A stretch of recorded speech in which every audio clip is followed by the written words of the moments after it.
राधे राधे मेरे प्रिय साथियों, आप सभी लोग जानते हैं कि साल 2026 का आखिरी सूर्य ग्रहण 12 अगस्त को लगने जा रहा है। और इस सूर्य ग्रहण की सबसे खास बात यह है कि यह सूर्य ग्रहण सावन महीने की अमावस्या के दिन लगने जा रहा है, जिस दिन हरियाली अमावस्या मनाई जाएगी।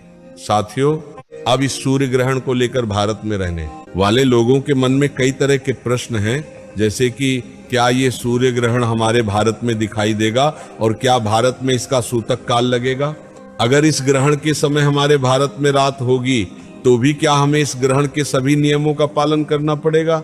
साथियों, इसी के साथ इस सूर्य ग्रहण के दौरान गर्भवती माता बहनों को क्या क्या सावधानियां रखनी होंगी और क्या हम सभी लोगों को भी इस ग्रहण के नियमों का पालन करना जरूरी है, ये सभी महत्वपूर्ण जानकारी हम आपको इस वीडियो में देने वाले हैं। साथियों, अब हम सबसे पहले बात करते हैं सूर्य ग्रहण के बारे में कि सूर्य ग्रहण कब लगता है। साथियों, सूर्य ग्रहण तब लगता है जब चंद्रमा सूर्य और पृथ्वी के बीच में आ जाता है। उस समय चंद्रमा की छाया पृथ्वी के कुछ हिस्सों पर पड़ती है और फिर वहां से सूर्य का कुछ हिस्सा या कभी कभी सूर्य पूरी तरह दिखाई नहीं देता है। साथियों, 12 अगस्त को लगने वाला यह सूर्य ग्रहण एक पूर्ण सूर्य ग्रहण होगा और जिस समय यह सूर्य ग्रहण लगेगा उस समय भारत में रात होगी, लेकिन यह ग्रहण विदेशों के कुछ हिस्सों में देखने को मिलेगा। साथियों, भारतीय समय के अनुसार साल का आखिरी सूर्य ग्रहण 12 अगस्त को रात 9:04 से शुरू होगा और इस सूर्य ग्रहण का समापन 13 अगस्त को रात 1:27 पर होगा। साथियों, जिस जगह पर यह सूर्य ग्रहण दिखाई देगा वहां पर इस सूर्य ग्रहण का पूर्ण नजारा रात 10:28 पर देखने को मिलेगा। इसी के साथ इस ग्रहण का सबसे प्रभावशाली समय रात 11:16 पर होगा, यानी इस समय ग्रहण अपने अधिकतम चरण में होगा। साथियों, इस हिसाब से सूर्य ग्रहण की कुल अवधि लगभग 4 घंटे 23 मिनट की रहेगी। साथियों, हमारे शास्त्रों के अनुसार जब सूर्य ग्रहण लगता है तो उसके लगभग 12 घंटे पहले से सूतक काल शुरू हो जाता है, लेकिन धार्मिक मान्यताओं के अनुसार सूतक काल उन्हीं स्थानों पर मान्य माना जाता है जहां सूर्य ग्रहण प्रत्यक्ष रूप से दिखाई देता है।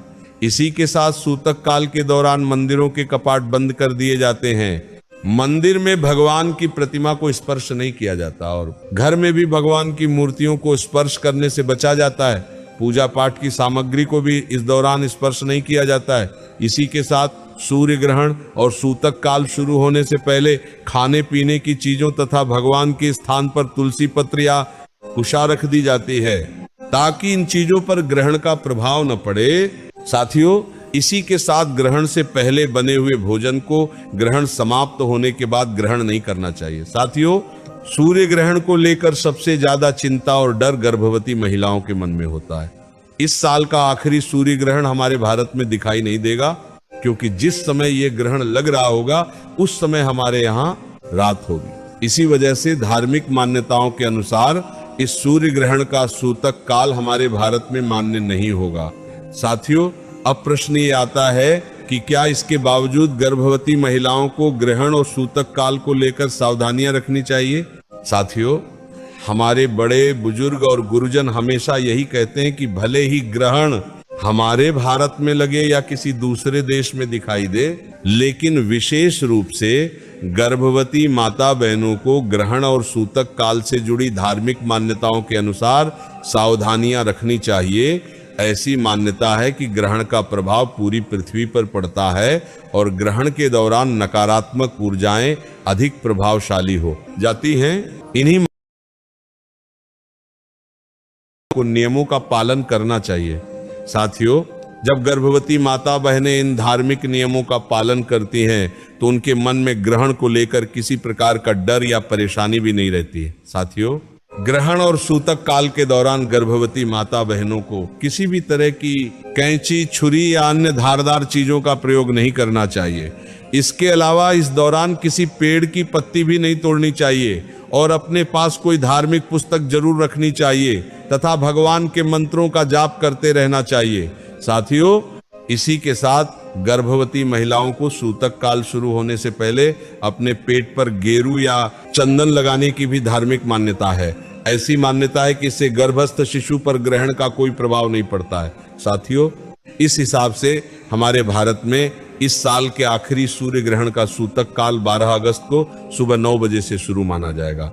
ऐसे में यदि आप धार्मिक मान्यताओं के अनुसार नियमों का पालन करना चाहते हैं तो इस समय से पहले ही सूर्य ग्रहण और सूतक काल से जुड़े सभी नियमों का ध्यान रखें। साथियों, इसके अलावा सूर्य ग्रहण समाप्त हो जाने के बाद सुबह गंगा जल मिले जल से स्नान करना चाहिए, सूर्य देव को जल अर्पित करना चाहिए और अपने पूरे घर में भी गंगा जल का छिड़काव करना चाहिए।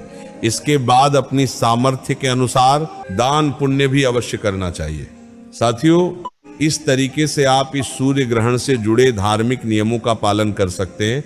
अगर अभी भी आपके मन में इस ग्रहण को लेकर कोई प्रश्न है तो आप हमसे कमेंट करके पूछ सकते हैं। साथ ही आप ये वीडियो कहां से देख रहे हैं ये भी कमेंट में जरूर बताएं।